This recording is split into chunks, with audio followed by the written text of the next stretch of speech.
Good morning. Thanks so much for joining us on the Action News 5 Digital Desk. I'm Deja Brown. Time now is 9:02. We're following a number of stories this morning, including local and national headlines. So let's go ahead and get right to it. As you're waking up this morning, we are following a number of stories. Native Memphian and former Kansas basketball player LeGerald Vick has a court date set for today, but it has to be pushed back. Vick is charged with attempted first-degree murder and employment of a firearm. Police say he shot someone at a 4th of July party following an argument. Arrest records also showing that Vick was arrested for aggravated burglary and theft back in April. He's due back in court for that case on July 30th. Memphis police are looking for a suspect in connection to an aggravated assault investigation. Last Saturday night, officers responding to a call on Cottonwood Road. Officers were advised that the victim was involved in a road rage incident involving a red or maroon Ford Focus who pulled out a gun. They're describing the suspect as a man with medium-length locks, wearing light-colored shirt, light-colored jeans, and armed with a gun. Anyone with information is asked to call Crime Stoppers. You can remain anonymous. That number is 901-528-CASH.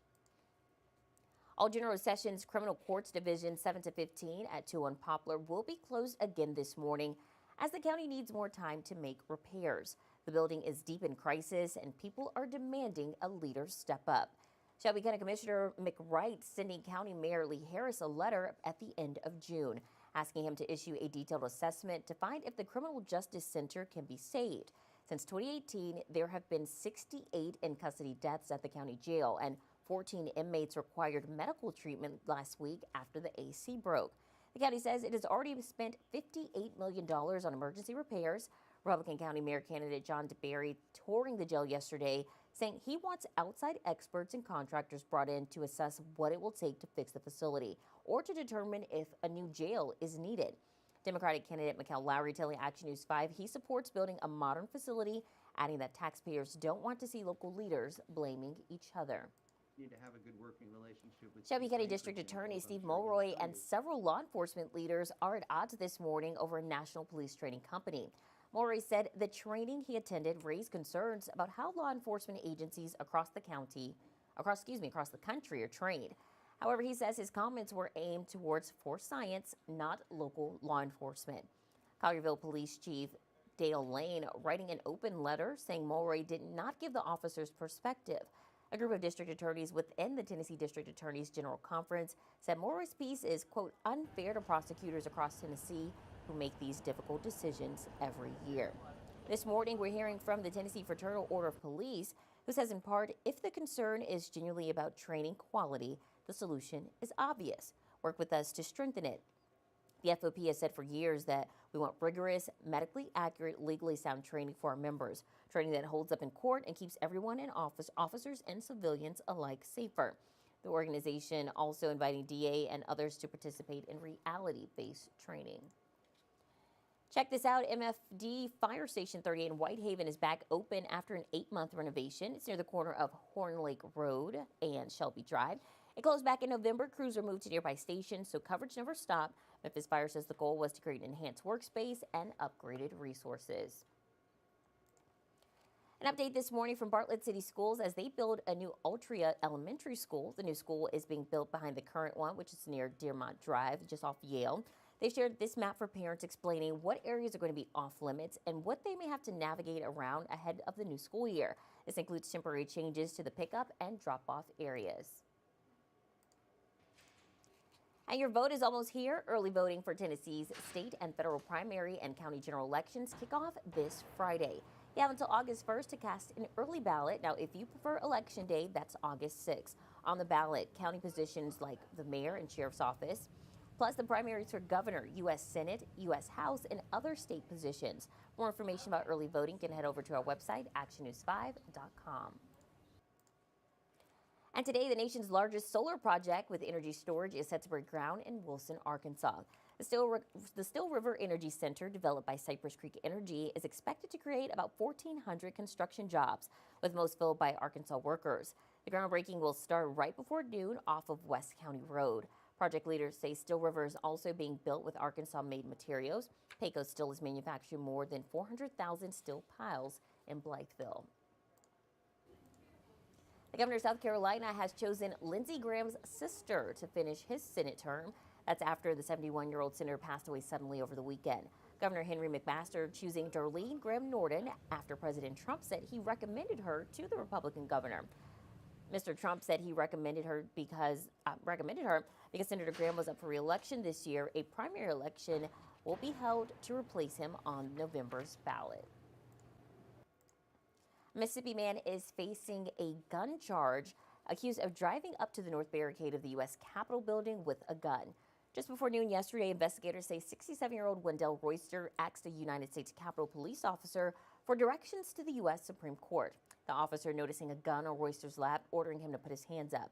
Royster was arrested within just 2 minutes of pulling up to the north barricade. He's charged with carrying a pistol without a license and no permit. New details in the death of 18-year-old Nolan Wells this morning. A friend who was with the Mississippi college football player on Horn Island the day he disappeared is now speaking out. A friend telling Rolling Stone he was with Nolan around the time he went missing and says he is the man seen in a widely circulated social media video, not Nolan. Nolan's body was found 2 days after he was reported missing on July 4th. His parents say they still don't have answers. Today begins the start of the World Cup semifinals. France, Spain, England, and Argentina are the four teams fighting for a chance at glory. France takes on Spain this afternoon, while England faces defending champion Argentina tomorrow afternoon. The winners will meet in next Wednesday's World Cup final at MetLife Stadium in New Jersey. Former Memphis Tigers head coach and basketball coach Tubby Smith will be inducted into the National Collegiate Basketball Hall of Fame later this year. He was named to the class of 2026. Smith was head coach of the Tigers from 2016 to 2018, earning a 446 record in 2 seasons. Prior to his stint in Memphis, he had a historic run of Kentucky winning the NCAA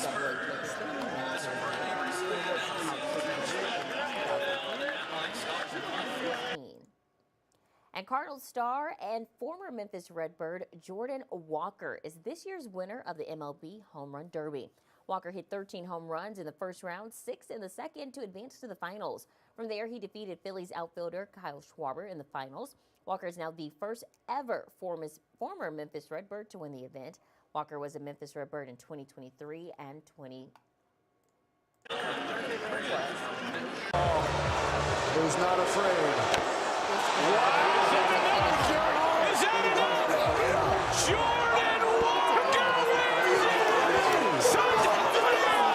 His longest home run of the night.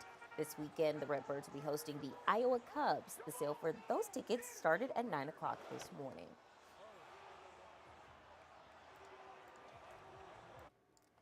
Stick with us on the Action News 5 Digital Desk. We're going to take a short break and then come back with the stories and headlines that you need to know. Stay with us.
Thanks for sticking with us on the Action News 5 Digital Desk. I'm Deja Brown. Time now is 9:11.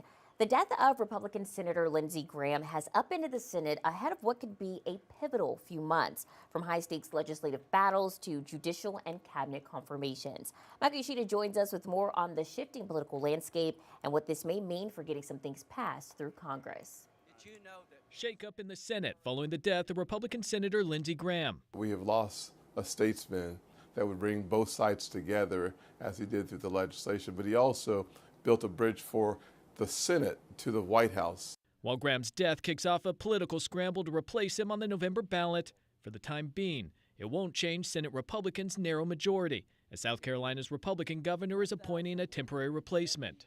Still, the GOP is losing an influential voice and a veteran dealmaker. His voice is going to be really, really missed in terms of the relationship that Senate Republicans have with the president and his team, because he was so good and so effective at talking to the president and was so respected by the president. Graham was a key player in several ongoing and upcoming legislative battles, including Acting Attorney General Todd Blanche's confirmation process. He also chaired the Senate Budget Committee, which is trying to muscle through parts of President Trump's voter ID bill. Also, amid a White House push, Graham advocated for more defense funding for the Iran war, which faces a difficult path in Congress. And he was a vocal supporter of Ukraine, just days before his death celebrating a major victory for his bipartisan push to impose crippling tariffs on countries that import Russian oil and energy sources. It's clearly a loss for Ukraine, primarily because Lindsey Graham was a Republican who both strongly supported Ukraine and had Donald Trump's ear. In Washington, Michael Yoshida.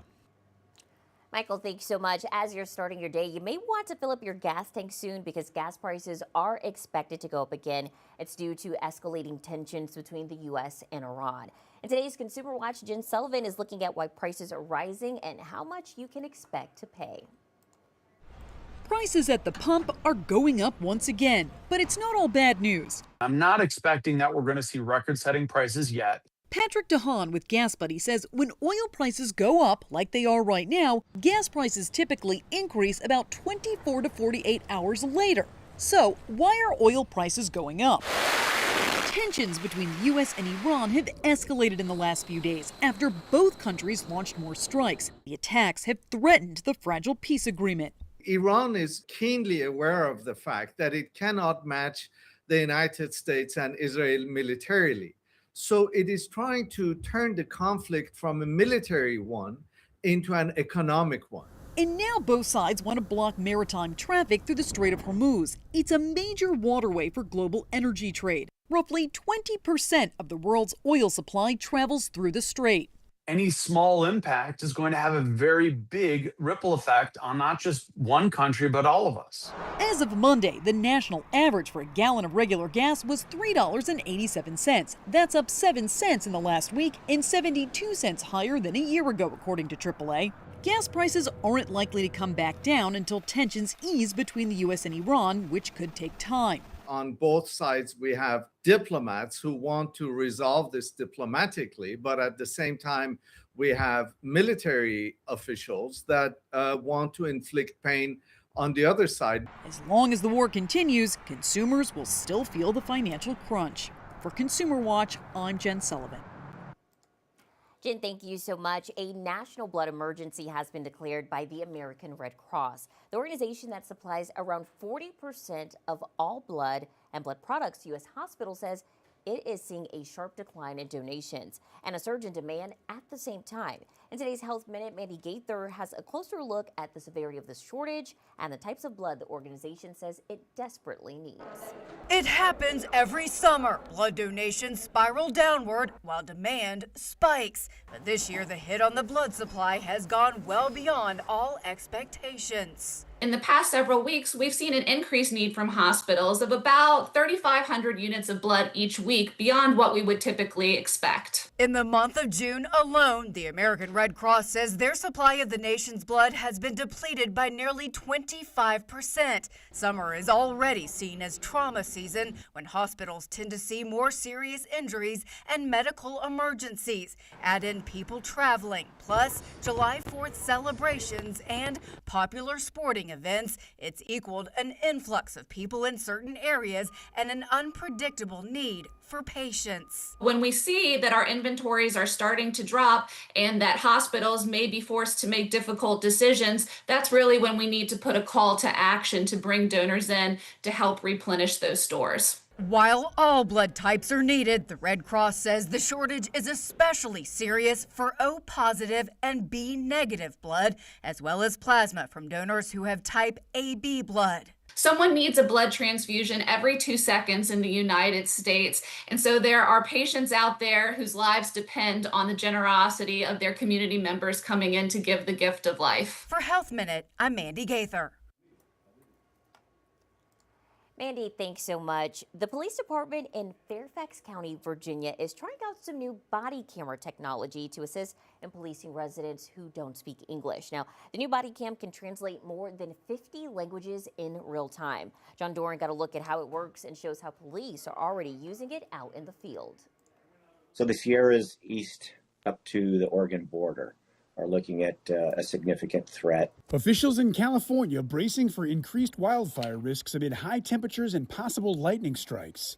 Fires are already burning in parts of the state, including the Elephant Fire in Northern California, first reported Saturday. It has doubled in size since Sunday night. As of Monday evening, it had burned more than 12,000 acres and was only 5% contained. Authorities worry it could threaten communities near the California-Nevada border. All the smoke, and you did see it even over in Reno and settling into the valley. So expect to see, smoke over the next few days. Crews are also battling. These should look familiar. Body cameras are standard issue for most police departments across the country. Spanish. Language set to Spanish. In Fairfax County, these do more than just document an officer's interactions. The body camera has always been a tool for transparency and accountability, and now I think it is helping bridge that gap. Fairfax County Police are piloting a brand new body cam that can translate 57 languages in real time using AI technology. No speak Spanish, no speak English. Good news, we have a solution for that. It can also detect the language an individual is speaking. And even so, I got confused because the lane was short. It's a daily occurrence that our officers encounter individuals who are not proficient in English, and this tool makes it a lot easier and more efficient for them to communicate with them, especially when seconds count. Fairfax County Police began this pilot program in February. As of last month, officers are now using them in 4 of the 8 districts they serve, and in the future, they hope these body cameras are used countywide. I think that's one thing that our department prides itself on, is being at the cutting edge of law enforcement technology. So we're excited to be one of the first agencies to use this in the field in the DC area. Fairfax County Police say so far, officers have used this tool nearly 850 times, 80% of the time translating Spanish. You speak Italian? Yeah. But this device can translate languages across the globe. So I'm pulling you over right now because you were wearing headphones while driving. Quindi la sto fermando adesso perché stava indossando le cuffie mentre guidava. Oh, no. And Fairfax County Police say its officers reported a 90% success rate using these on calls for service. Perfecto. Stick with us here on the Action News 5 Digital Desk. We'll have a check of your forecast with First Alert meteorologist Patrick Ellis coming up right after the break. These should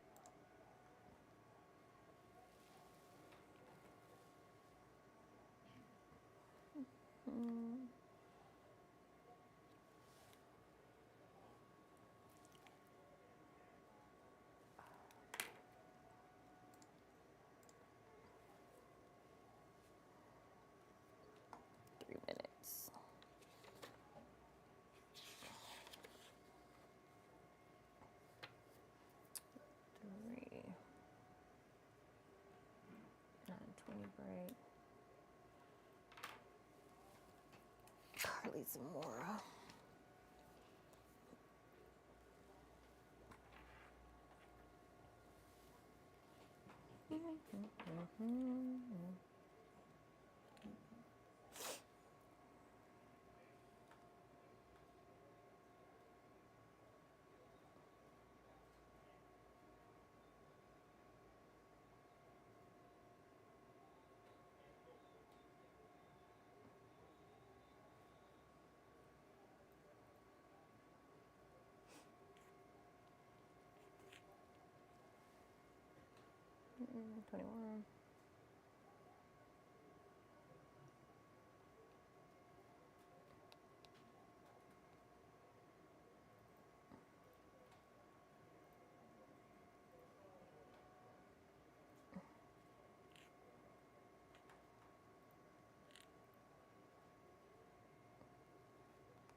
Thanks for joining us here on the Action News 5 Digital Desk. I'm First Alert meteorologist Patrick Ellis.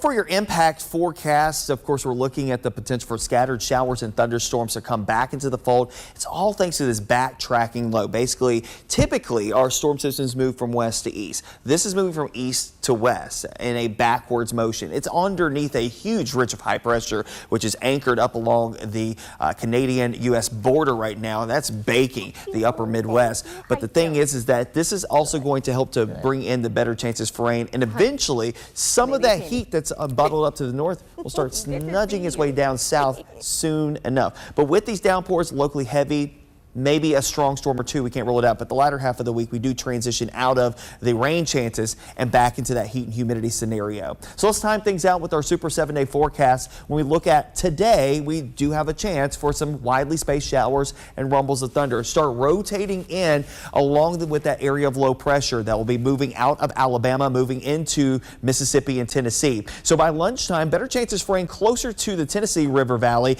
The Mississippi River Valley starts to get in on the action as we head towards the late afternoon, early evening. This could be an impactful situation from the standpoint of your afternoon ride home. So I'm giving you a first alert.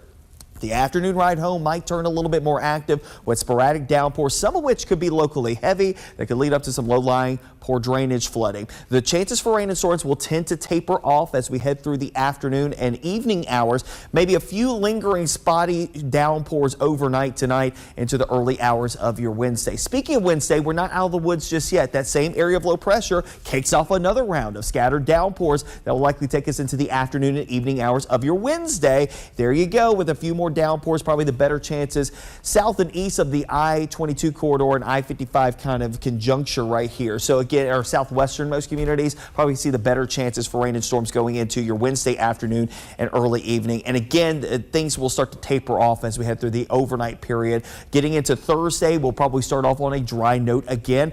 This is going to be a completely different scenario and setup for us because this will be the backside of the low, which would really be the front side of the low if it was moving in a direction, and a warming air mass with a warm front that will be draped across the area. That will push our temperatures up into the upper 80s, close to 90, and a few spotty opportunities for a shower or thunderstorm. So the coverage of rain will be a little bit more paltry going into Thursday, and then the heat becomes a more pressing item heading into the weekend. Friday, we start the process getting back closer to average, starting off in the middle to upper 70s to the low 90s through the afternoon, and eventually we'll go back down to the middle to upper 70s again, and that will continue all the way through the upcoming weekend. So when we look at that extended forecast, it's going to be quite warm, quite muggy here over the next couple of days. We're already tracking a couple showers and thunderstorms beginning to flare up here across the Mid-South, so that's something else we'll be keeping a close eye on. So stay weather aware. We'll keep you advised throughout the course of the day. One way to do that on the Action News 5 First Alert Weather app.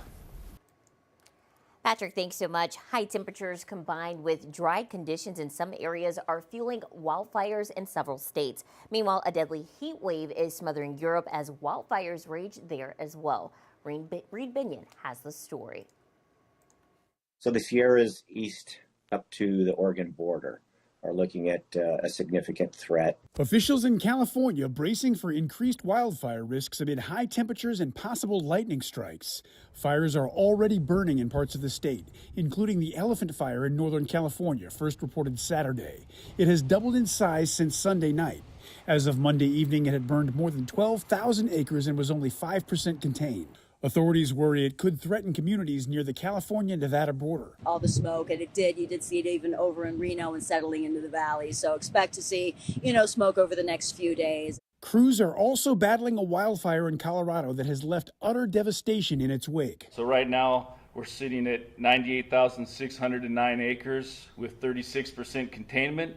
The Aspen Acres fire started late last month. It has forced widespread evacuations, and officials say it's destroyed more than 800 structures.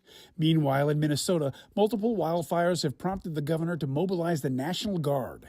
And it's not just the U.S. Wildfires are raging overseas as well, as a deadly heat wave sweeps across Europe. French firefighters are battling a massive blaze in a forest just south of Paris. The fire has burned upwards of 3 square miles of the forest. I'm Reed Binion reporting.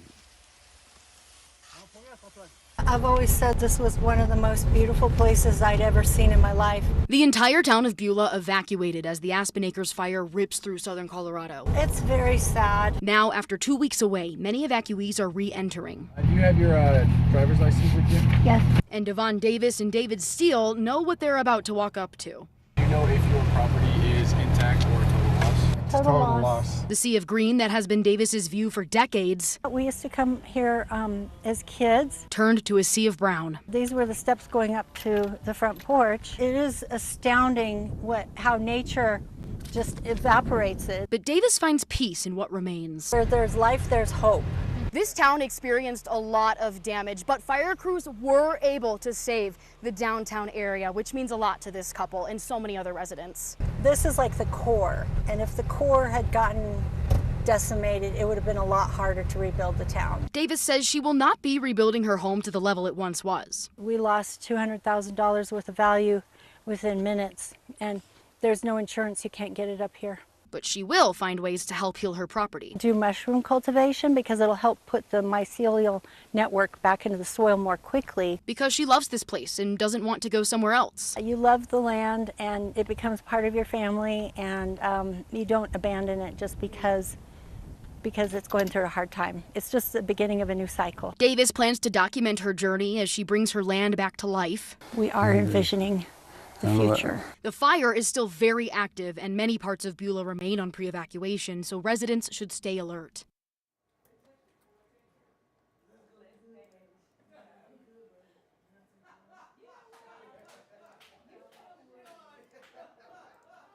A Space Coast aerospace company is attempting a first-of-its-kind approach to launching satellites and science experiments. As Megan Maori reports, they're using some of the world's fastest fighter jets. Take a look at this. Faster than twice the speed of sound. These are the last flying ones in the world. At roughly 1,200 miles per hour, the F-104 Starfighter was built for speed.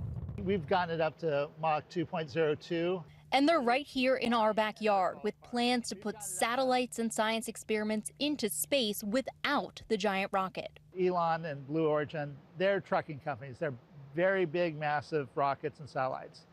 Think of us not even as Uber, but Uber Eats. We're delivering something very small to a specific spot and trying to do it inexpensively. CEO Tim Franta signed on with the company this year, but Brevard County is home. I was born about 8 miles that way. My mother was a switchboard operator that did a lot of calls for the Space Center, and my uncle was the launch director for the Atlas Centaur. So I was born here. Starfighter Space recently went public in December of 2025. Franta is working to get the right investors to accomplish their goal of dropping payloads into space using these aircrafts. If it's just the rocket, that'd be the easy part, but you have to get funding and you have to make the business case and you have to do it. So ironically, I was chief of staff for the Florida Space Authority, and I actually built this hangar more than 20 years ago. And so it's very full circle. And Kennedy Space Center is the perfect place for starfighters. They land on the same runway that the shuttle did. And these jets need all the runway space it can get. It's an extremely safe aircraft. We've had more than 20 years of safe operations.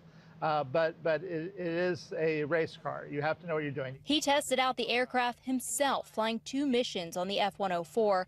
He says the next big milestone is their drop test, and eventually the goal is to put satellites into low Earth orbit. We're very slow and methodical. We call it steps to space.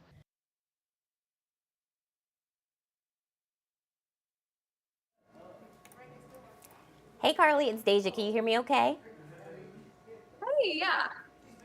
Perfect. We're taking just a quick break and then I'll come back live to you. Okay, perfect. Sounds good. Okay. We have about 45 seconds. Perfect.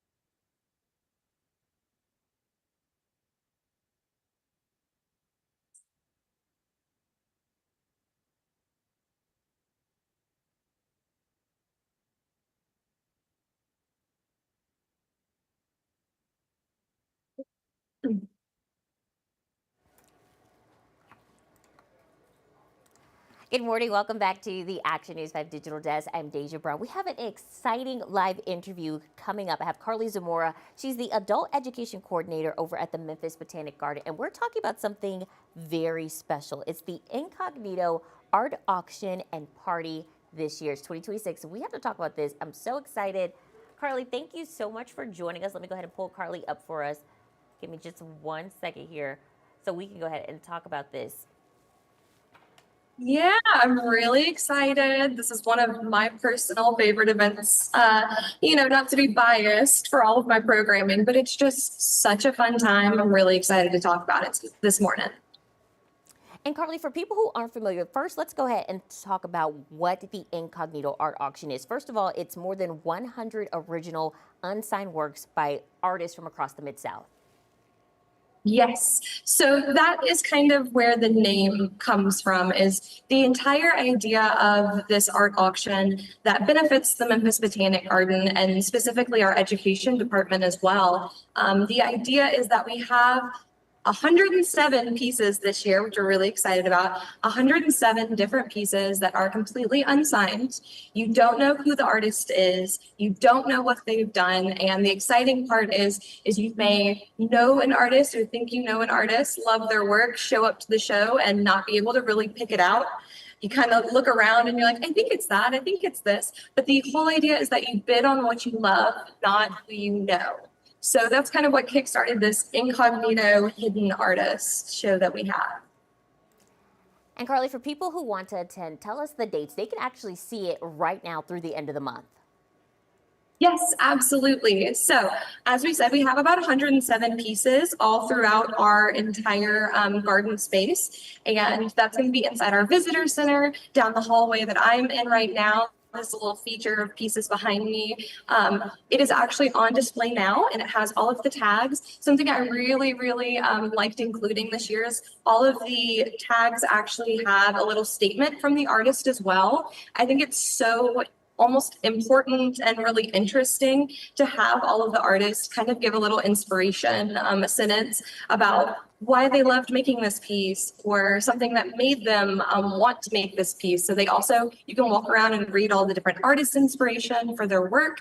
And then we actually have the culmination of the auction itself opening next Tuesday, July 21st. So what's also really nice right now is if you come on out to the garden, you can walk through our galleries completely free. So it is paid admission to go outside to the garden. But if you want to come and actually see the pieces, you don't have to pay garden admission. You're welcome to walk through. Kind of maybe look around, pick out some pieces, find stuff you're interested in, make a note, maybe take a picture of it. Because like I said, next Tuesday is when the auction itself actually goes live at 10 a.m. And that's going to be July 21st, right, Carly? And tell people when they want to do those live auctions, where can they go? They're heading over to your website? Yes, absolutely. So like you said, it'll be the 21st at 10 a.m. The best way that you're going to be able to find that auction site is to be able to go over to our website. On our website, you'll be able to find our Incognito auction page with a direct link to bidding. When you click on that link, it will pull up all of the different pieces. You'll be able to see all of the pieces, even if you haven't come in person, but you're interested and curious about what's hanging up on our gallery walls. You'll scroll through, kind of see what you're interested in. And all of our pieces start at $50, which is crazy to me for original, one-of-a-kind artwork, handmade artwork, starting at $50. And then if you find something that you love, you know you have to have it, you don't want anyone else to outbid or to be able to buy it before you, we do have a buy it now price as well. So if you find a piece you really love, you can buy it now for $300. Or if you're interested in kind of playing the auction game, like I said, that starts at $50. And before we get to the culmination, Carly, which of course is going to be that big party, I'd be remiss if I didn't mention that Incognito is made possible by an anonymous donor in memory of Vance Boyd. And then, of course, you also are giving a special thanks to Artist Link for their support of this mission. Yes, absolutely. We are extremely grateful to the family to be able to donate a portion to this party and be able to make it free to the public. A big thing with Incognito is this show, like we were talking about, the party that we'll talk about, is completely free, thankfully, to sponsors, in-kind partnerships, donations, things that really add to this party and, like we said, help benefit the Memphis Botanic Garden. Now let's go ahead and talk about the party. We know the Mid-South loves a good party with a purpose. On July 31st, it's going to be starting at 7:30. Tell me what people can expect when they come to that finale party.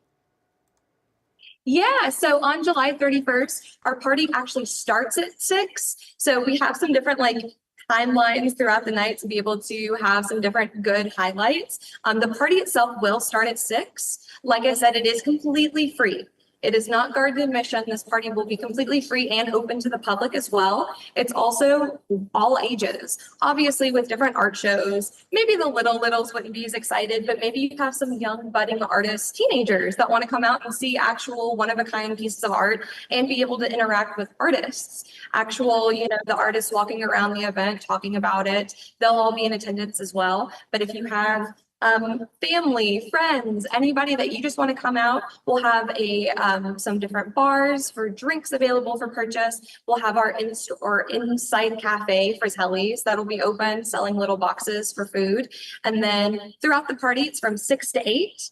7 o'clock is when we have our costume contest. So the other fun thing about Incognito Party on the 31st is that it is completely a dress up, whether you are a Halloween in July or you just want something small, casual, maybe just a nice dress that you don't get to put on very often. You get a full range of costumes. So we'll have that costume contest at 7. And then the big time where our auction is completely closed is the last minute to bid. You have to get your bids in now, will be 7:30. So we'll have that whole night where we'll have music playing, food, drinks, costumes, like we said.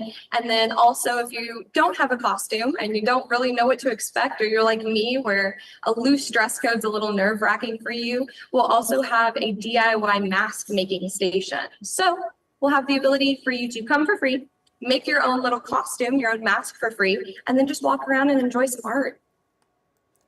Definitely exciting night. One thing you mentioned, of course, I was going to mention the costumes. That is going to be incredible. Now, Carly, for people who may be watching or may see this story online and they need that one final push, maybe they're a little nervous, apprehensive about coming, what's that push that you give them to come out and enjoy this at the Memphis Botanic Garden? Yeah, absolutely. So I think a lot of people hear auction, and especially right now, they think, well, I don't really have the money to be able to support an auction. That's something that I know right now with all of the families, all of the individuals across the board in the Memphis-Shelby County area, that's what we're trying to be cognizant of, is our spending.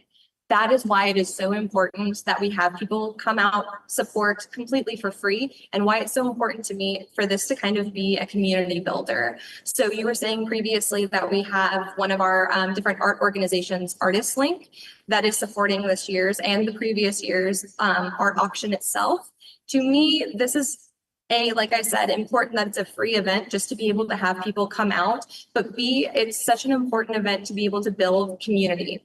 The art and culture community in Memphis is so diverse and rich and beautiful that we always want to bring people that are interested in that community into it. So if you love art and you just want to come walk around and enjoy, please do. If you love art and you don't know how to connect with other artists in the Memphis area and are kind of looking for your own space, your own community to be able to, find some different people to just go out for a drink, go out and hang out with. This is a great time and space to be able to do that. Carly Zamora with the Memphis Botanic Garden. Thank you so much. We will have all of these resources on our website so you can come out, bid on that auction, and further the cause of the Memphis Botanic Garden. Carly, thank you so much, as always. Of course. Thank you so much. Have a great morning. All right, we'll see you soon. We'll have more Action News 5 Digital Desk coming up after the break. Stick with us. Carly, thank you. Yeah, thank you so much. Have a good one. Okay, and I'm going to send you an email soon. Perfect. Sounds good. Okay, perfect. Okay, all right, bye-bye. Bye. Okay, what time was it? 9:40.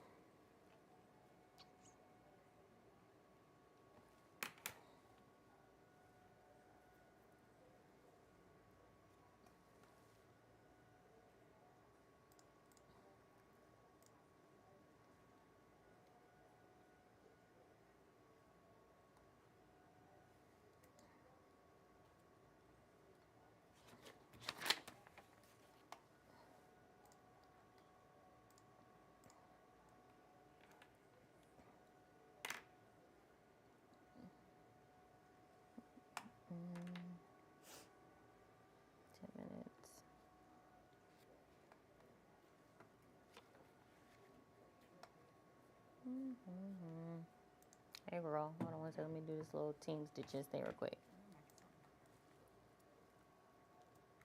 Scroll, tap, repeat. For many people, doom scrolling on their smartphone has become second nature. That's how it was for Jarrett Gross. I always felt like I wasted a lot of time, and it was also hard to stop. Last November, the 17-year-old decided to make some changes, so he ditched his smartphone for a flip phone where he could not access social media apps and started noticing improvements in his overall well-being. It was pretty good. I like it way better. I think life is better on a flip phone. He wanted to know if those changes could be measured, so he asked some of his closest friends to take part in a case study. They switched to flip phones for a couple months while a psychologist conducted before and after brain scans. Dr. Blake Osmos led the experiment, which included a questionnaire. In the measures for depression and stress levels, as well as anxiety, they dropped immediately. And for the brain scans, what we saw is a decrease of those alpha brain waves in the frontal lobe, which can be correlated with brain fog. Most of Gross's friends eventually returned to their smartphones, but he is still committed to his flip phone. The teen joins a growing trend of people seeking them out. This is Nokia phone. Jerry Ede runs an e-commerce business selling refurbished cell phones and says more and more people want the old school version. 5 years prior, it used to be just seniors that are buying flip phones.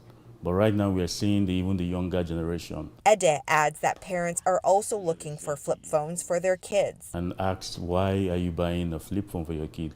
Because I don't want them to use social media. Gross says he is more present now that he doesn't have easy access to social media on his cell phone, and he hopes his experience encourages others. I can message people, call people. To rethink their own screen time.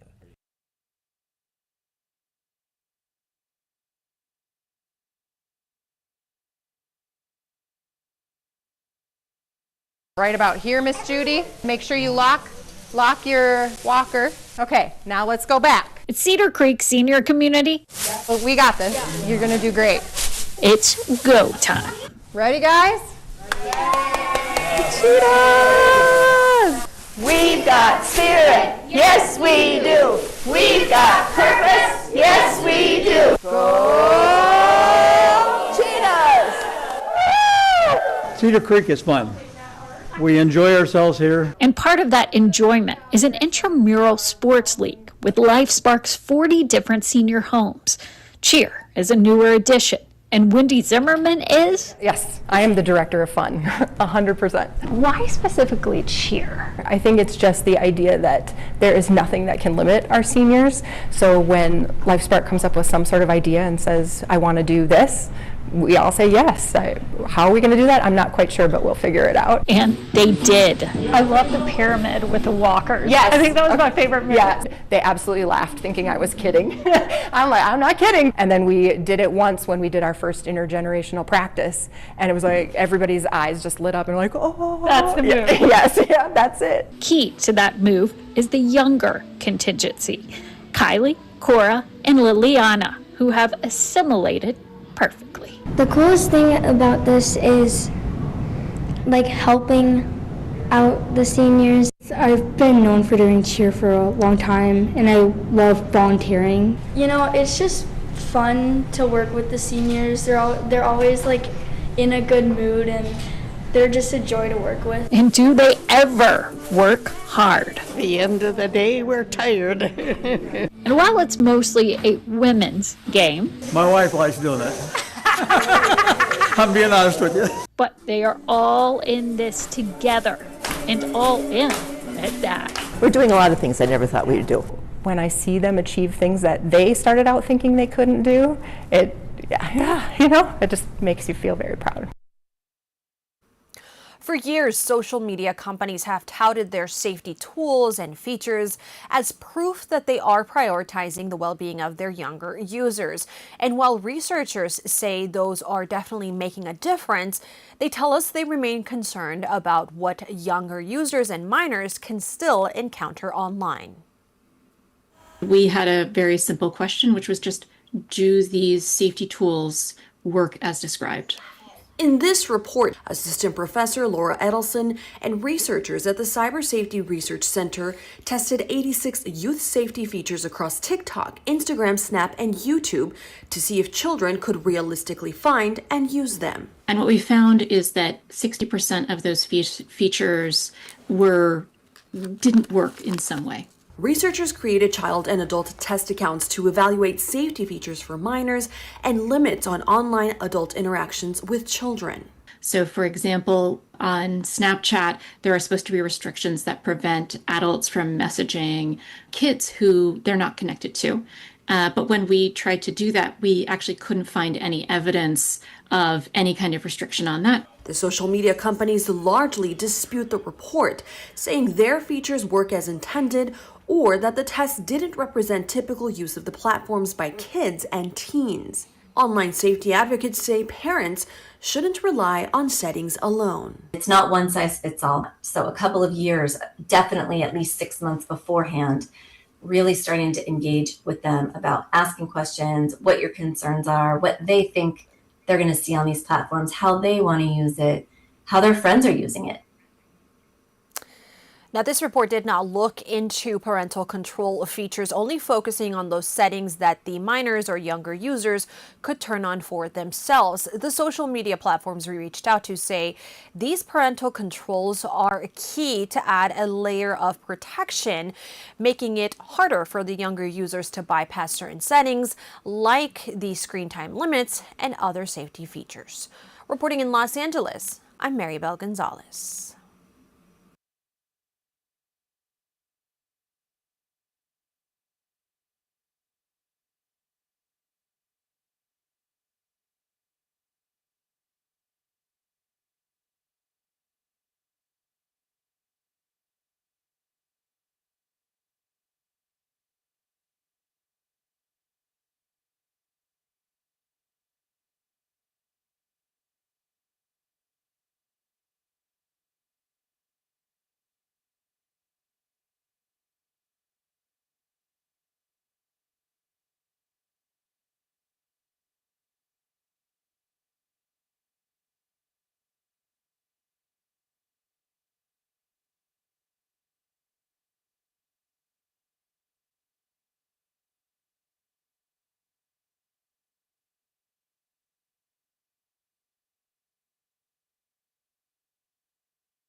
Thanks for joining us here on the Action News 5 Digital Desk. I'm First Alert meteorologist Patrick Ellis.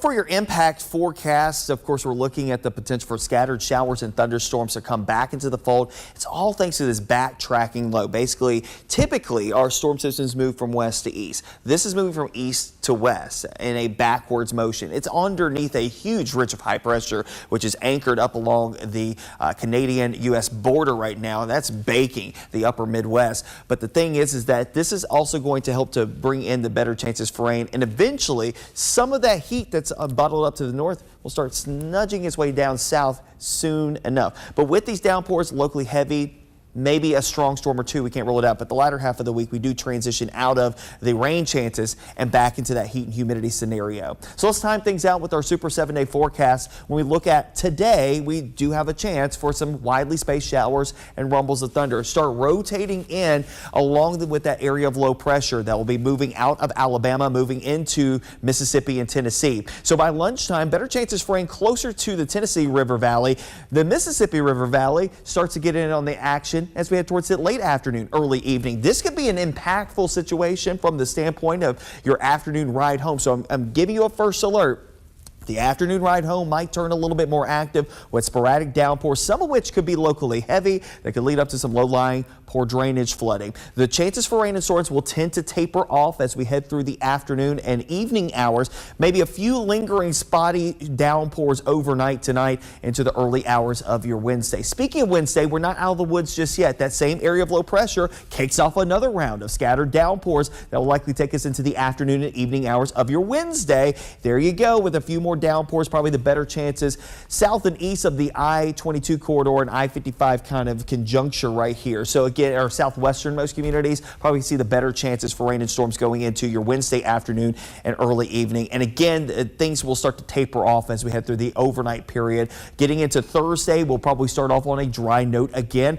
This is going to be a completely different scenario and setup for us because this will be the backside of the low, which would really be the front side of the low if it was moving in our direction, and a warming air mass with a warm front that will be draped across the area. That will push our temperatures up into the upper 80s, close to 90, and a few spotty opportunities for a shower or thunderstorm. So the coverage of rain will be a little bit more paltry going into Thursday, and then the heat becomes a more pressing item heading into the weekend. Friday, we start the process getting back closer to average, starting off in the middle to upper 70s to the low 90s through the afternoon, and eventually we'll go back down to the middle to upper 70s again, and that will continue all the way through the upcoming weekend. So when we look at that extended forecast, it's going to be quite warm, quite muggy here over the next couple of days. We're already tracking a couple showers and thunderstorms beginning to flare up here across the Mid-South, so that's something else we'll be keeping a close eye on. So stay weather aware. We'll keep you advised throughout the course of the day. One way to do that on the Action News 5 First Alert Weather app.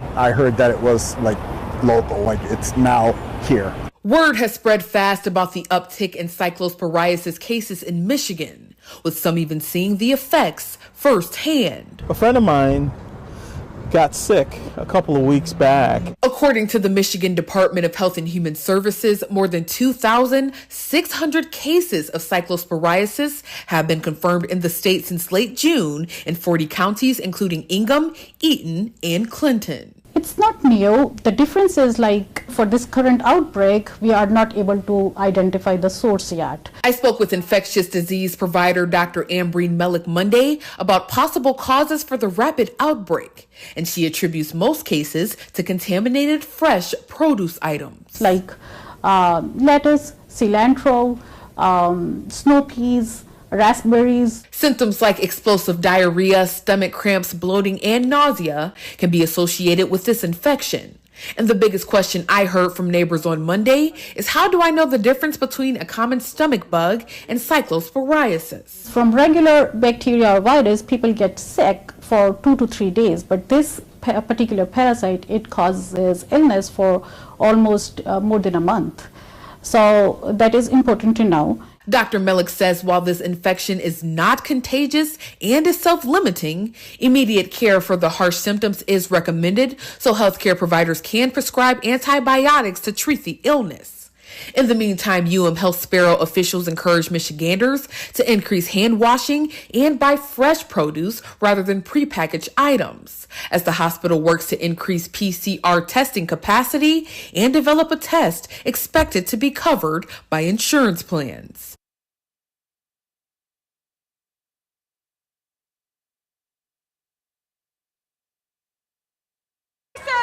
Tonight, an eyewitness sharing new details about the lead up to this terrifying moment. A Yellowstone bison charging a 65-year-old man and his grandson, flipping the man into the air. I was scared to be watching something like that happen firsthand. Emmy Lou Abrahamson says moments before, the agitated animal had settled onto the ground near their campsite. This bison is pissed off. The two take pictures, then the bison begins rolling in the dust before getting up and seeming to target this truck.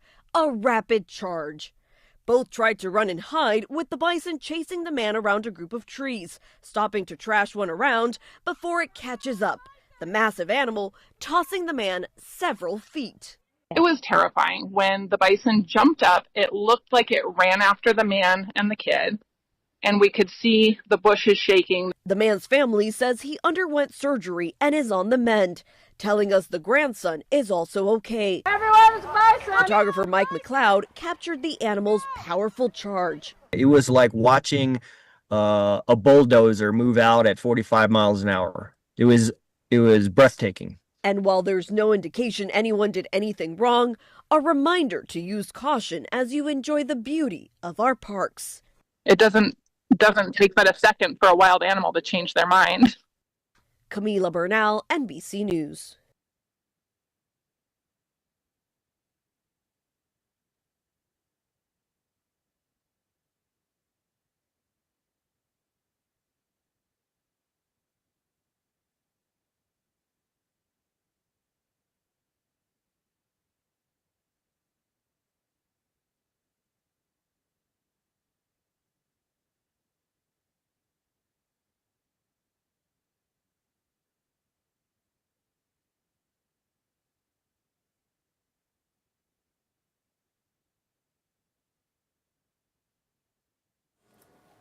Hi, Elena. Can you hear me okay?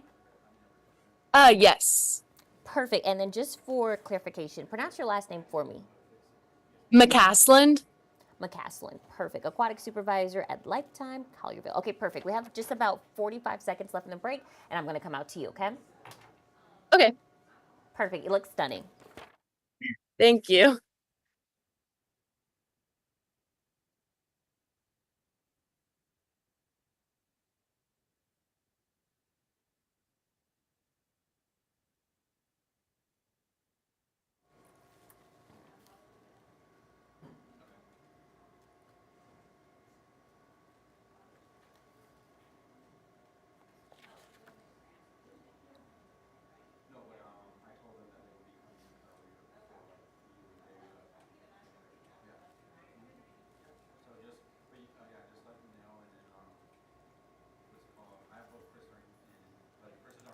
Good morning. Welcome back to the Action News 5 Digital Desk. I'm Deja Brown. Time now is 10 o'clock, and as summer is winding down, we're still talking about the importance of being safe out on the water. So joining me now is Elena McCaslin. She's the aquatic supervisor at Lifetime Collierville. Elena, thanks so much for joining us. Today we're talking about water safety, right?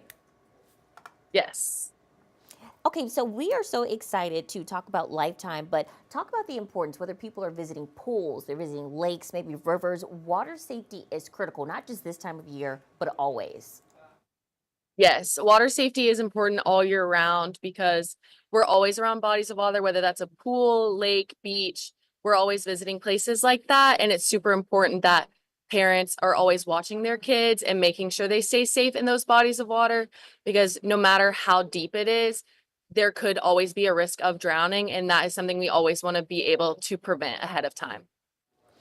And tell me a little bit about your swim safety tips for families. What are some things that they always need to remember when they're heading out on the water?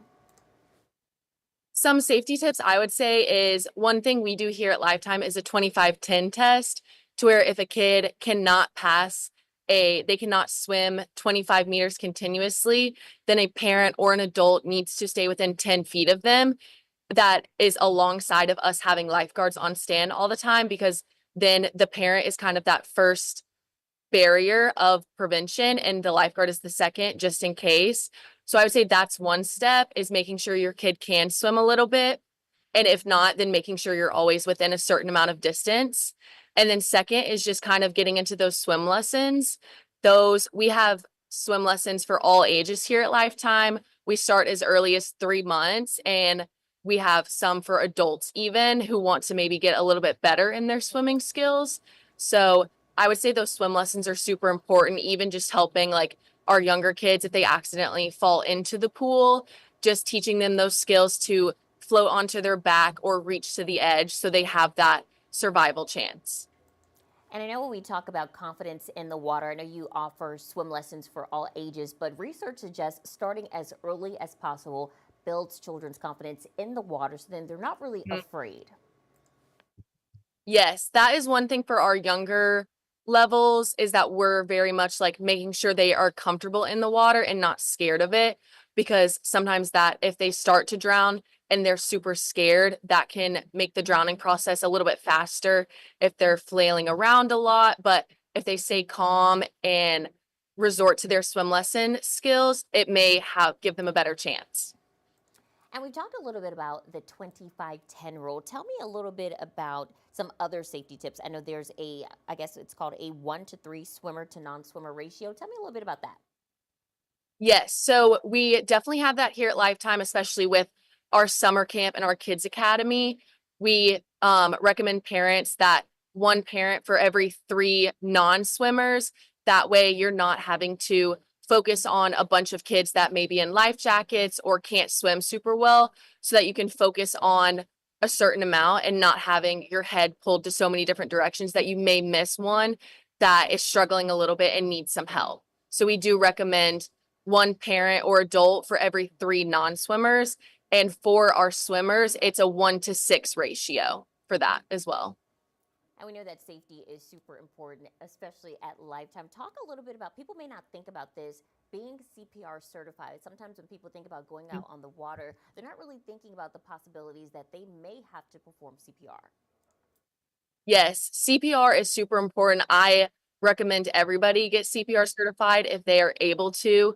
It is such an important skill that you can use in every aspect of your life. You may not even be at a pool, and you may just be out and about, and nobody else may be able to perform CPR, but you have that skill and it could help save somebody's life. But especially at pools, that is one of the first things. If somebody becomes unresponsive in that water, we have to pull them out as soon as possible and start administering them breaths and start CPR as soon as possible to give them that best chance. And we know that safety experts say, of course, with the heat that we're experiencing, but of course, just being active out there, taking breaks at least every 2 hours is important. How long do your swimming lessons last when you're doing them over there at Lifetime? Is it based on age, or is there a certain duration that you like to do per class? So all of our swim lessons here at Lifetime are 30 minutes. So that way the kids aren't exerting themselves too long in those swim lessons while still retaining the information that our swim instructors are providing them. But with the heat out, with just normal family swim, if our heat index gets over a certain amount, we do a safety break every hour. And if it's not, we still do that safety break every other hour so that it provides the kids and the families a little time to maybe get some water, have a little snack, just rest a little bit. But it also gives our lifeguard some time to get out of the heat and get themselves some water and a little rest as well. And Elena, I want to talk to you about this. In talking to some people that have been talking about water safety, the color of your swimsuit actually matters when you're getting into the pool. That could be the difference between a very dangerous situation and getting someone out of that water very quickly. Yes, that is something us as lifeguards, we train a lot of, is making sure we are scanning and identifying those kids. And the bathing suit color can certainly help that. If it's a neon, like a bright yellow, bright green, bright pink, that can help us identify the kids a little bit faster if they are maybe struggling in the water. And I know it's a little bit different maybe in, like, if you're at a lake, the water can be a little bit darker. So the bright colors are especially important then. And then I know at the beach, it's a little bit different too, just depending on the area with what color as well. And Elena, are there any other things that parents can do to ensure their children's safety this season? We know we talk about life jackets, we talk about teaching them how to float on their backs. What are some other things that they can be doing to make sure the kids stay safe?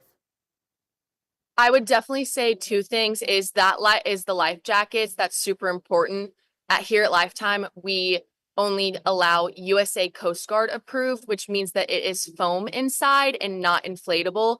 Just on the off chance that the inflatable life jacket pops, then that kid's flotation device is compromised, and that could lead to a bad situation.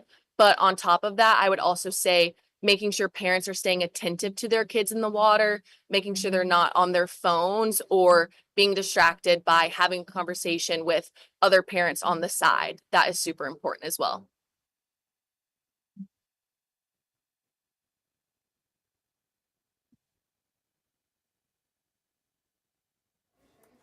And Elena, if people want to get some more information about taking those classes at Lifetime, where can they find all that information?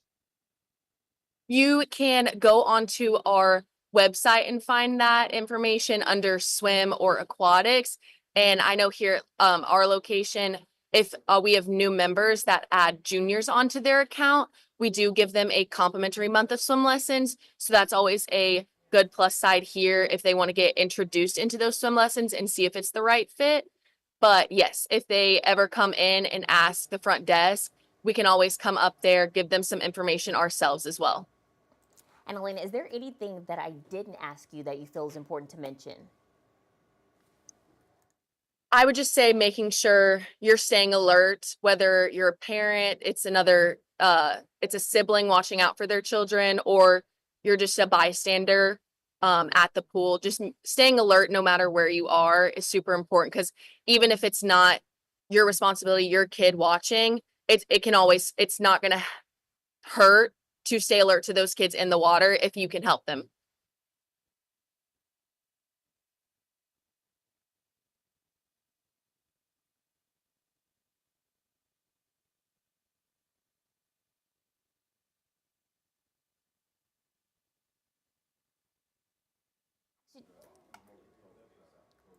There we go. I was going to say, Elena, thank you so much. Some important information that you're sharing there. We appreciate you. We'll have all this information on our website for how you can sign up at Lifetime Collierville, get in on those classes, and make sure that you're staying safe out there in the water. Elena, thank you so much. Thank you for having me. Absolutely. We will have more Action News 5 Digital Desk after the break. And again, we'll have all those resources. I want to say thank you to Elena again for giving us that pertinent information to keep you and your kids safe out in the water, on the water, whatever you're doing during this summer season. Stay with us. We will be right back after the break. Elena, thank you so much. You were awesome. Thank you for having me. All right, we'll talk to you soon. Talk to you later. Bye. Okay, bye-bye. 10:09.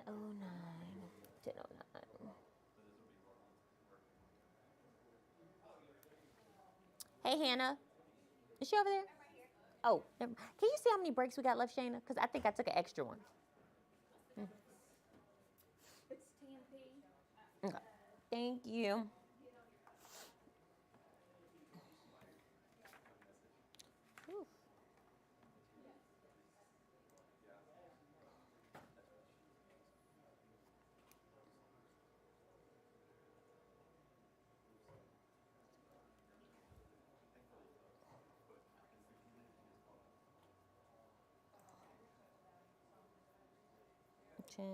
Is 2024. 6. Thank you. 1, 2, 3, 4, 5, 6. Okay, perfect. I mean, we have a very special interview coming up for you. This is the Branding Brunch. So this is a Memphis event helping professionals refresh their image, their brand. There's going to be photos, brunch, of course, networking, makeup, music, so much more. It's happening August 30th at the James Lee House. And joining me now to talk more about it is Esme Kyles. Esme, welcome. Hi, Ariana. Thank you so much. All right, first of all, let me get my bearings over here. All right, first of all, I just have to brag on Esme because I do know Esme personally, and just go ahead and get that out the way. She's a fabulous photographer who, she's basically that girl, okay? If you take a look at her Instagram page, you will just see how beautiful all of her work is. And so now she is, doing something new with it, or maybe not new. You tell us about the Branding Brunch, Esme. Yeah, and it's kind of relatively new. I mean, obviously, when I worked with you those years ago, I was not really talking about branding. I was mainly a wedding photographer. I did a lot of lifestyle photography. But I really have always connected with the story and people's journeys. And I think that's where branding sort of kind of inched its way into my heart. And I started putting together these branding events where people could come and get their photos done, branding photos, headshots, what have you. And back at the end of 2025, I really felt like this needed to take on a little bit of a deeper meaning, not just photography. And so that's how the branding brunch was born. And our first of its kind, the first event of its kind happened in February of just this year. So this one coming up is the second. I love that. All right. So how did the first one go? Is there anything different from this new event that's going to be the summer edition compared to the February event? Yeah, it's going to take on pretty much the same concept, the same format. It simply is a photography and networking experience. Simply, put a person who just happens to need branding photos and headshots can actually come and take advantage of the entire experience that the event will offer. So you will have the photography aspect. You will have content creation. We will have an on-site makeup artist to get you all dialed up and ready to go for your camera shots. And then we'll also have a DJ. We'll have a delicious brunch provided by Big Mama and Granny's Catering. And so you're going to have a lot of different elements that will go into the event. But one of the biggest takeaways, in my opinion, is the element of having sponsors there. So our sponsors are handpicked because what they do is they bring a wealth of information for you as a business owner, whether it is for your personal styling or for your coaching. We have someone coming in that's going to be representing a banking partner that's going to talk about small business loans. We have someone who's a brand strategist that pretty much can help you run your social media and help you elevate your brand. We just have all these different players that come into the event, into the area, and they will be on hand. And so they'll be able to pour into our participants. And that was one of the biggest takeaways from the first one, was that they were walking into literally just an environment of positivity, empowerment. They felt like there were like-minded people in the room with them, so that they could literally walk up to anybody there and strike up conversation, exchange business cards, connect with them on social media, sign up for different newsletters they have, take advantage of their services, book appointments. And so that's pretty much what happened at the last one. This one is definitely going to be very similar. The venue, of course, is the beautiful James Lee House. It is Southern chic mixed with vintage glam. It's a beautiful backdrop, and it's perfect for a summertime event such as this. I love that. And I was looking at some of the video that you sent us over, and the food looks incredible. The makeup looks incredible. I mean, the venue, it's really going to be a time. What do you say to people who say, one, I haven't really started my business yet, or, being an entrepreneur, I want to come, but I'm also a little nervous in front of the camera. So I know you specialize in this because you just make people feel so comfortable. But, for people who may be hesitant because of that, what would you say to them? I would say, I'm not only the client, I'm the president as far as awkward in front of a camera. I am that girl that's awkward in front of the camera. And so I come from a place of trying to just ease a person and kind of let them loosen up and just feel at ease. And so I appreciate that you mentioned that, because I feel like that's one of my gifts. Is that I can totally just make you at ease in front of a camera. I think the most important thing is just to remember to be yourself. And I do want to touch on the comment you made about people who have not quite started a business. We actually have worked with people that have personal brands, and we do have someone signed up right now that is not a business owner. She is simply someone that her own brand. And so we had someone like that at the last event, as a matter of fact. They came in, they had an idea, we sat down with them, and that's another thing that we do is with our branding clients, we sit down and we strategize and we decide which way are your photos going to go, which way is your content creation going to go, how can we kind of, send your message out there? How can we help you represent your brand? And so that way, when you come into the event, you're not just coming in and okay, you got to tell me how to pose. You got to tell me where to put my hands. You know exactly what we're going to do. Even with our content creation aspect, which is part of the experience, the content creators there, we have a bunch of prompts that we actually share with the potential client, because that way they kind of have an idea that, okay, this is what I'm going to do for these photos, but then this is what I'm going to do for my content. And so they kind of understand that they're two different things, but they come equipped. So then that way, when they walk in there, they know exactly what they're going to be going for, what their photos are going to hopefully be able to translate for them. And the proof is in the pudding. I mean, those photos come out and it's exactly what that person was hoping for and wanting to capture. I know that's so helpful, and I'm sure people are so grateful for that direction, because sometimes you don't know what to do, and it really helps, you know, with launching, whether that's a personal brand or a business. Speaking of personal brand, I feel like there's lots of talk about that in recent years. Why is investing in your personal brand so important, you think, especially now with like content or whatever it is? I think a lot of it is just visibility. It's a very saturated marketplace. And if you're not necessarily selling anything, but you are, like you mentioned, a personal brand, how you represent yourself says a lot. I mean, I remember growing up, my mom would tell me, don't walk out of this house with your hair unkempt or, looking all disheveled or wrinkled or stuff like that. Appearance and how you represent yourself is super important. And it doesn't just go into your visuals. It also goes into your activities. It goes into your message. It goes into your purpose.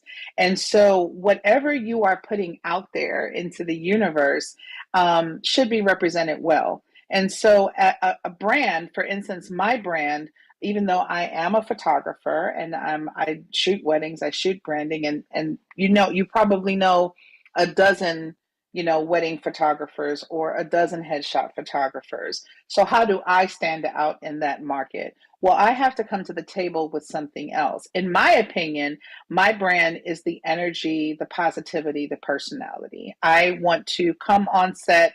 I want to tell your story, but I also want you to remember me. And so I have to represent that brand in a variety of different ways. So then you have to ask yourself, what does your brand say about you? But it's so important. We definitely need to stand out. We definitely need to make our mark. We definitely need to impress. And a lot of different elements goes into that. But one of the biggest ones is the visuals, because the first thing they see when they come to your social media is you. The first thing they see when they come to their website is you. So you are that brand. And so you have to represent it well.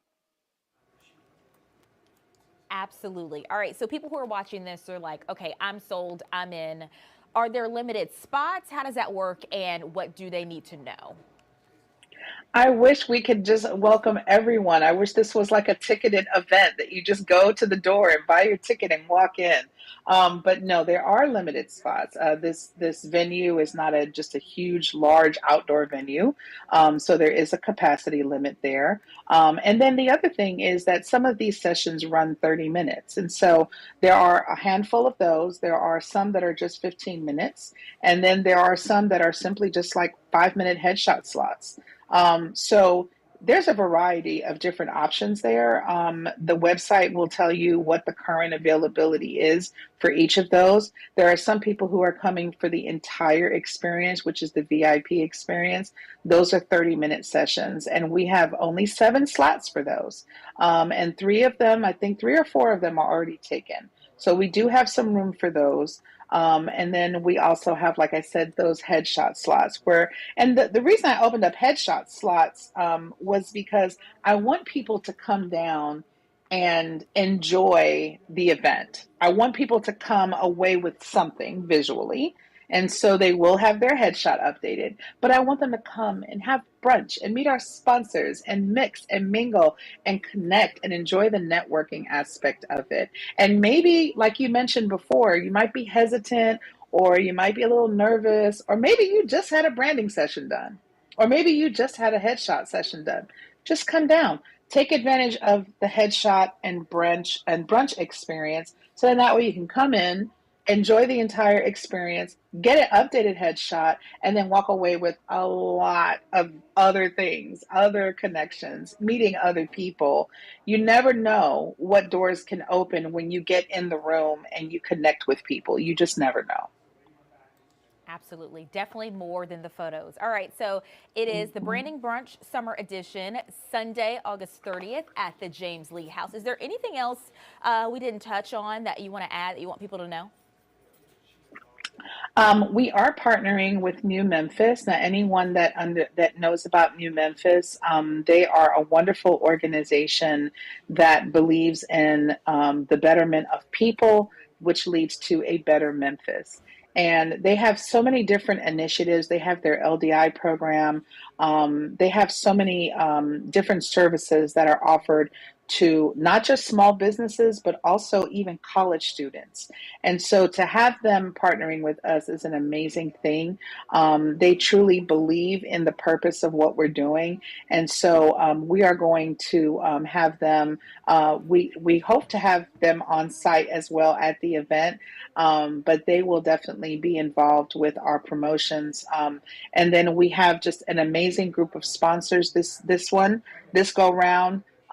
We have Kim Newsom, which is a stylist. We have Tammy Ross, who's the owner of Residence by Ross, Cecilia Fay, who's a brand strategist, Labrita Morrow, who represents Southern Bancorp Partners.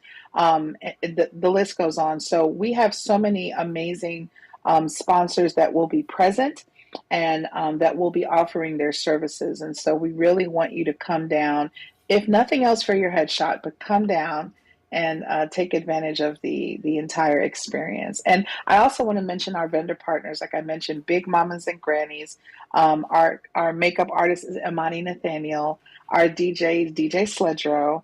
And content creation is my in-house team, Incredibly Captured. So we have a house full of people that are going to be ready for you. So we just can't wait. Awesome. That sounds like a great time. A little bit of something for everyone, right? That's incredible. Yes, absolutely. Thank you so much, Esme, for chatting with us, for creating this, for sharing more about this. We're going to put all of this information on our website, actionnews5.com, for people who want to know more and who want to sign up. So thank you again for your time. And it was great to see you. It was good to see you. As always, you look beautiful. Thank you for having me.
All right, guys, welcome back to the Action News 5 Digital Desk. We've got a topic that I think a lot of men will resonate with, and I know that because I am one of these men who don't go to the doctor as much as I should. And you know, for very good reason. You know, call it a pathological fear of needles, calling it, you know, I feel fine, I'll shake it off. You were raised in the rub some dirt on it culture. Well, We've got someone from Regional One Health. We've got with us Dr. Anna Yang, who's with Regional One Health. She is a family medicine and emergency room physician. And, you know, this is not a phenomenon. Like, this is something they regularly see. Men who enter their 20s, early 30s, they need to start getting some of these things checked out regularly to ensure long and happy lives. Dr. Yang, first and foremost, I want to say good morning. And, you know, we can make light of this, but this can be a very serious topic. Should this go unaddressed? And I want to first kind of go into just the broad 30,000 foot view, men who don't go to the doctor as much as they should. This is something that you see regularly at Regional One and probably any hospital around the country, correct? Good morning. Yes, absolutely.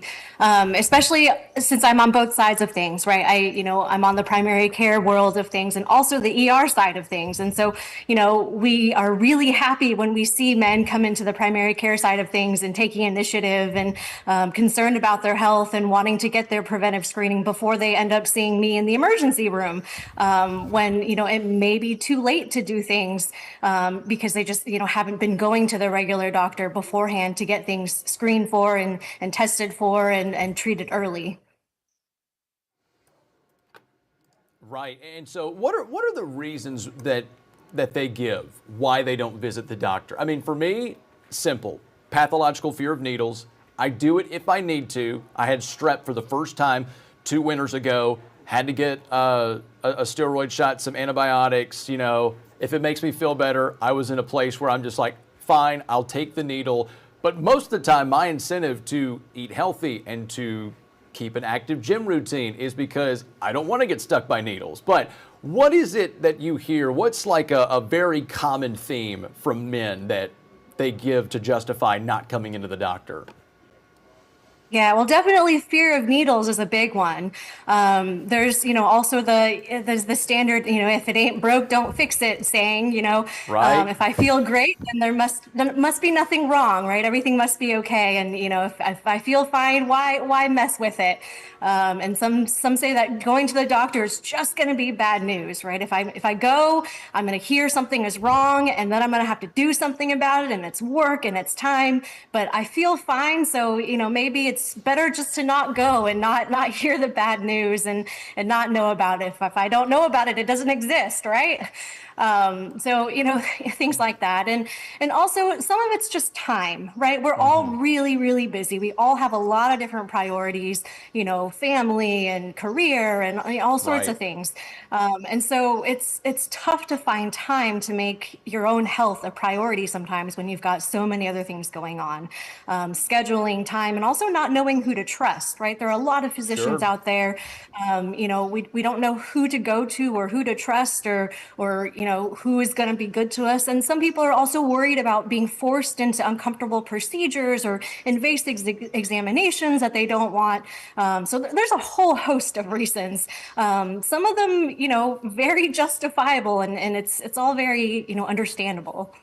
And this is one of those moments where I feel validated. I'm just like, you're saying everything that I've ever thought. And so I want to ask you, because I feel like it's one of those things, finding a primary care physician, because you mentioned trust. I think trust for when we get into these discussions about prostate exams, colonoscopies, procedures that could prove to be deadly if they're not addressed on the forefront. But a lot of that has to do with trust with a primary care physician. When we get out of college and we're in our 20s and maybe we get a job with health insurance, God willing, we always talk about getting that first apartment, getting that first raise, all of the things on the to-do list of adulting. Should we start incorporating finding a primary care physician into one of those to-do lists?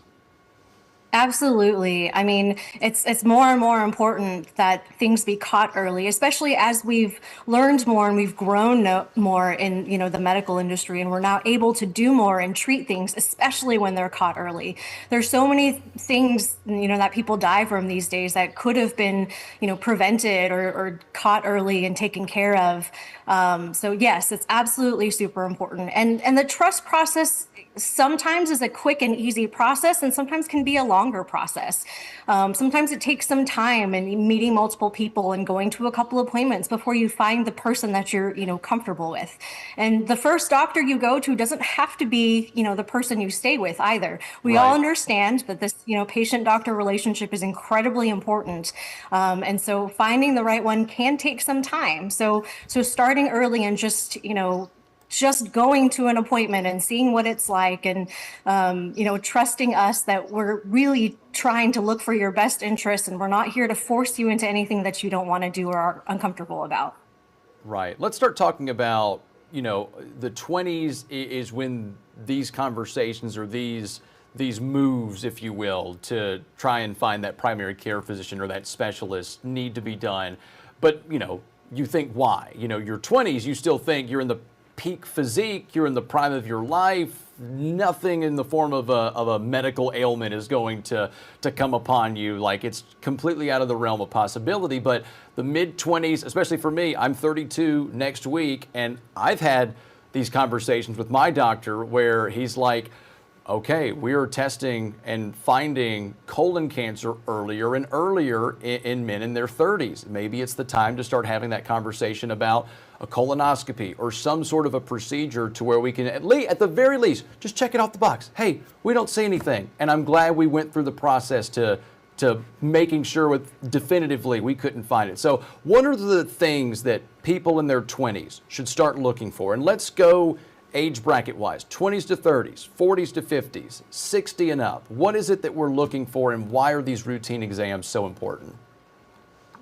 Sure. So in your 20s to 30s ages, STD screening is definitely way up there in order of importance.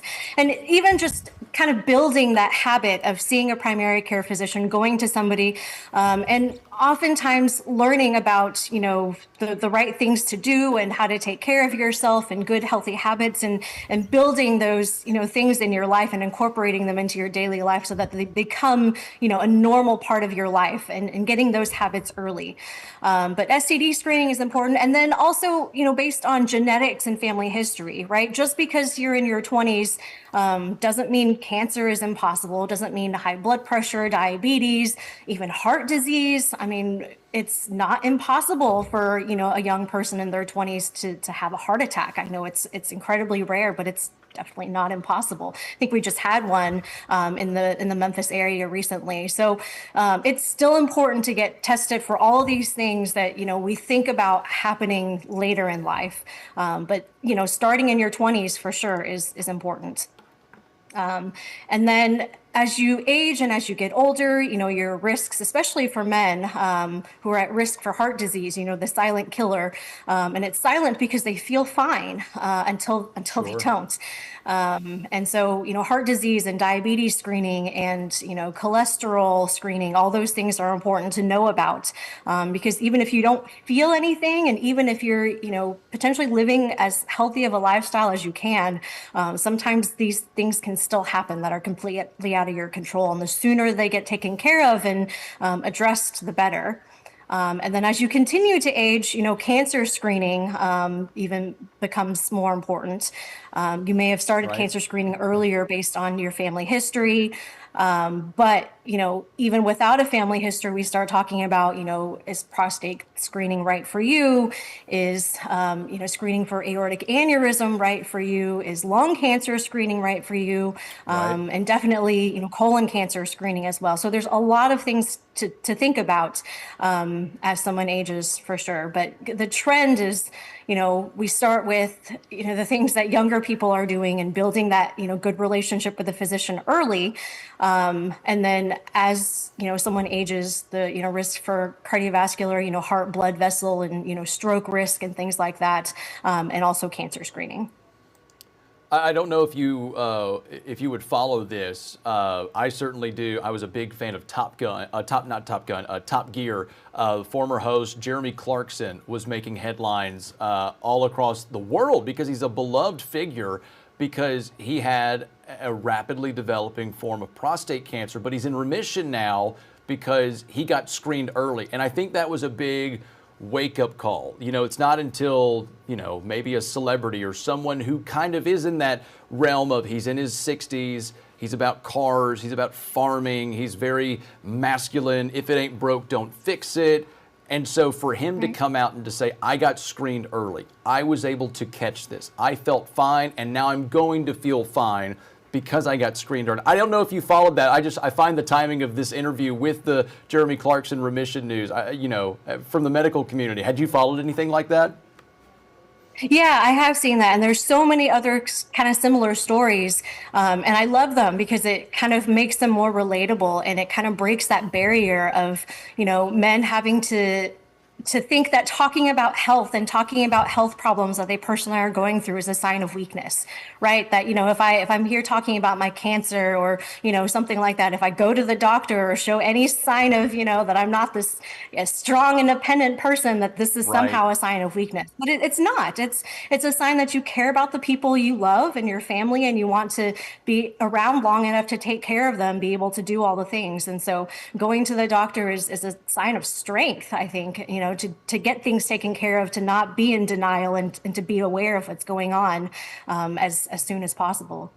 So let's let the last part of this interview just be about helpful advice for those who might be watching us, who have a loved one, who might be in that older demographic, that's 65 and up, but they're from just a different generation where, just as you said, going to the doctor, talking about health complications is seen as a sign of weakness. If it ain't broke, don't fix it. Or maybe they're just silently suffering. For those who have those kinds of relatives, very stubborn about doctor's office visits, in your experience in family medicine, what are some helpful tips for how you can introduce that conversation, how you can slowly but surely make them open to the idea of going to a more regular visit with a primary care physician or a specialist? Any helpful tips out there?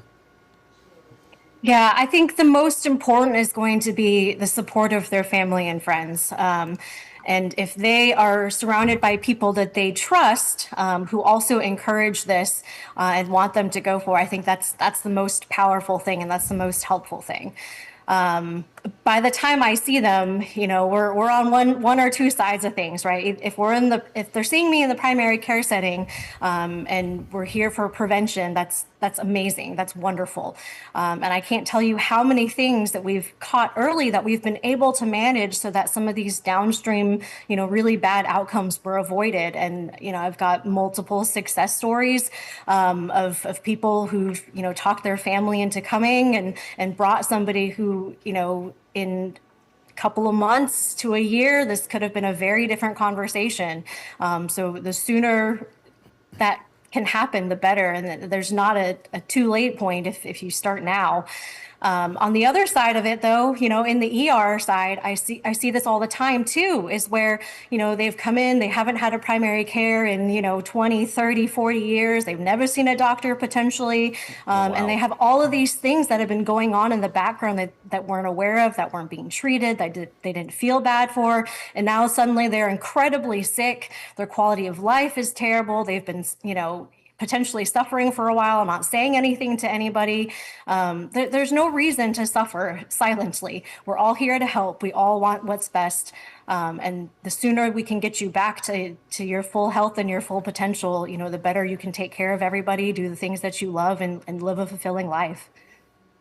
All right. The sooner the better.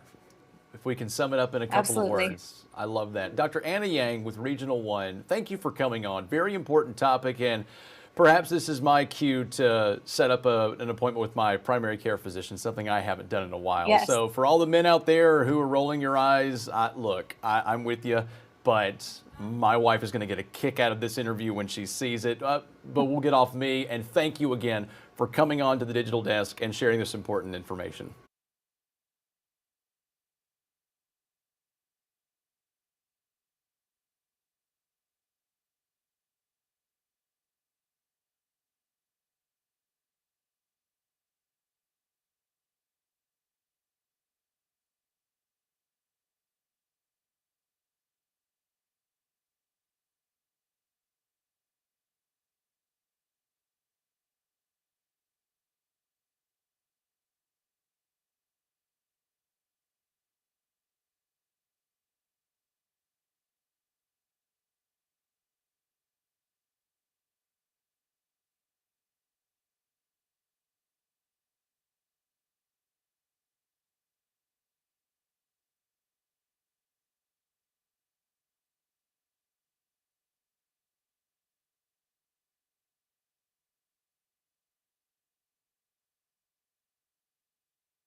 Thanks for joining us here on the Action News 5 Digital Desk. I'm First Alert meteorologist Patrick Ellis. For your impact forecast, of course, we're looking at the potential for scattered showers and thunderstorms to come back into the fold. It's all thanks to this backtracking low. Basically, typically, our storm systems move from west to east. This is moving from east to west in a backwards motion. It's underneath a huge ridge of high pressure, which is anchored up along the Canadian-U.S. border right now. That's baking the upper Midwest. But the thing is that this is also going to help to bring in the better chances for rain, and eventually some of that heat that's bottled up to the north will start nudging its way down south soon enough. But with these downpours, locally heavy, maybe a strong storm or two, we can't rule it out, but the latter half of the week we do transition out of the rain chances and back into that heat and humidity scenario. So let's time things out with our Super 7-day forecast. When we look at today, we do have a chance for some widely spaced showers and rumbles of thunder. Start rotating in along with that area of low pressure that will be moving out of Alabama, moving into Mississippi and Tennessee. So by lunchtime, better chances for rain closer to the Tennessee River Valley. The Mississippi River Valley starts to get in on the action as we head towards the late afternoon, early evening. This could be an impactful situation from the standpoint of your afternoon ride home. So I'm giving you a first alert. The afternoon ride home might turn a little bit more active with sporadic downpours, some of which could be locally heavy that could lead up to some low-lying poor drainage flooding. The chances for rain and storms will tend to taper off as we head through the afternoon and evening hours. Maybe a few lingering spotty downpours overnight tonight into the early hours of your Wednesday. Speaking of Wednesday, we're not out of the woods just yet. That same area of low pressure kicks off another round of scattered downpours that will likely take us into the afternoon and evening hours of your Wednesday. There you go, with a few more downpours, probably the better chances south and east of the I-22 corridor and I-55 kind of conjuncture right here. So again, our southwestern most communities probably see the better chances for rain and storms going into your Wednesday afternoon and early evening. And again, things will start to taper off as we head through the overnight period. Getting into Thursday, we'll probably start off on a dry note again. This is going to be a completely different scenario and setup for us because this will be the backside of the low, which would really be the front side of the low if it was moving in a direction, and a warming air mass with a warm front that will be draped across the area. That will push our temperatures up into the upper 80s, close to 90, and a few spotty opportunities for a shower or thunderstorm. So the coverage of rain will be a little bit more paltry going into Thursday, and then the heat becomes a more pressing item heading into the weekend. Friday, we start the process getting back closer to average, starting off in the middle to upper 70s to the low 90s through the afternoon, and eventually we'll go back down to the middle to upper 70s again, and that will continue all the way through the upcoming weekend. So when we look at that extended forecast, it's going to be quite warm, quite muggy here over the next couple of days. We're already tracking a couple showers and thunderstorms beginning to flare up here across the Mid-South, so that's something else we'll be keeping a close eye on. So stay weather aware. We'll keep you advised throughout the course of the day. One way to do that on the Action News 5 First Alert Weather app.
Welcome back to the Action News 5 Digital Desk. Michael Jackson and Madonna are back in the news. David Daniel has this and more in today's Hollywood Minute.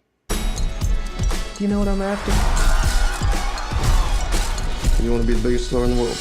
Michael hits $1 billion. The Michael Jackson biopic has crossed the $1 billion mark in global box office. It's the first biopic to reach that milestone, and according to Deadline, the first film by its studio, Lionsgate, to gross $1 billion. We deserve it. We deserve to be who we are. Honorary degrees for 2 Oscar-winning filmmakers. The American Film Institute is honoring writer, director, and producer Guillermo del Toro and writer and director Aaron Sorkin at the AFI Conservatory's 2026 commencement ceremony on August 7th. One step away from your freedom, one breath away from the depths of black. Madonna is back at #1. Her new album, Confessions 2, has debuted atop the Billboard 200. It's Madonna's 10th album to lead that chart, and she's the first performer with a #1 album in this decade who's also topped the chart in 3 other decades. In Hollywood, I'm David Daniel.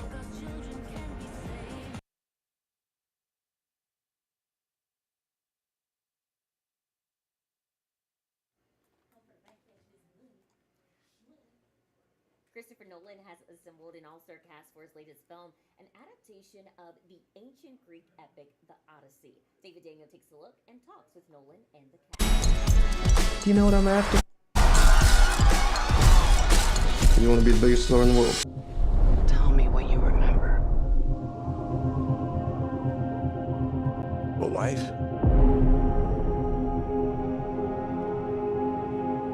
A son.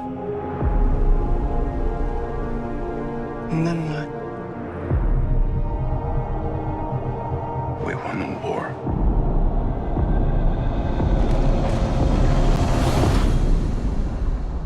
Help me go home. It was definitely the hardest, the most challenging, but not just for me, for every department, and that's what made it such a joy. It was like looking around at all of these people who are just so good. His crew is so good. They understand how to project something that's larger than life, but they can make it human as well and make it relatable. And that's really, this is a story about family, this is a story about coming of age, homecoming, you know, all these things, war, love, loss. You want these things to be really, really personal and relatable. It was just taken to a whole other level with this movie, you know, the scale of what we were doing, the locations we were going to, what was asked of us physically was just ramped up to a whole other level. Ithaca's king is coming back. Bringing vengeance. Usually the Odyssey, you know, it's more of an action road trip kind of experience. Action-packed adventure. Yeah, you know, with monsters, creatures, magic and mythology. But I mean, the emotion that Chris was able to wring out of the stories, which really helped me. A film that is emotional, that has great scale, that has amazing action. You know, that sequence when they're opening the gates of Troy is like one of the most tense sequences, and the music in that moment. Oh, Ludwig's music. Yeah, it's like, it's unlike anything I've ever seen or been a part of. No one could stand between me and home. Not even the gods. In Hollywood, I'm David Daniel.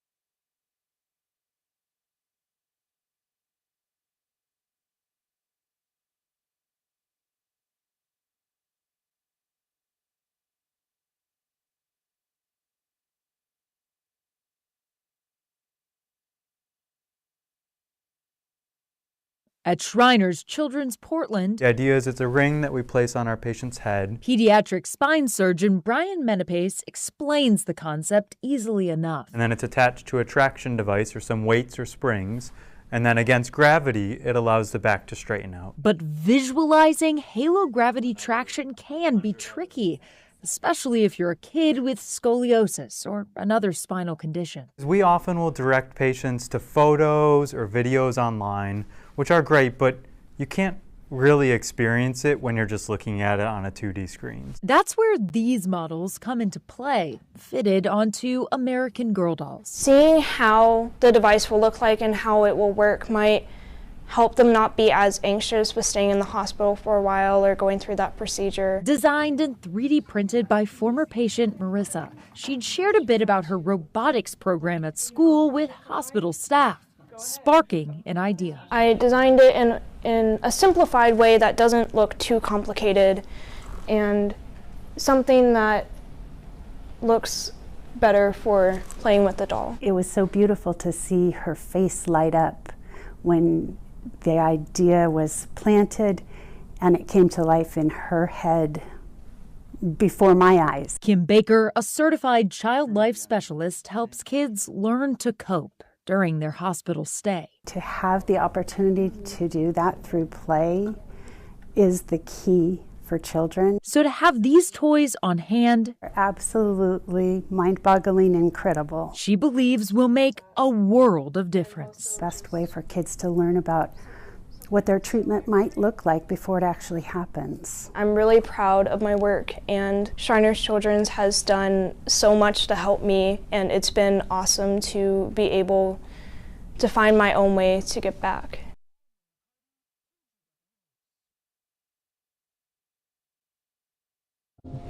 Tell me what you remember. A wife. A son. And then what? At Shriners Children's Portland, We won the war.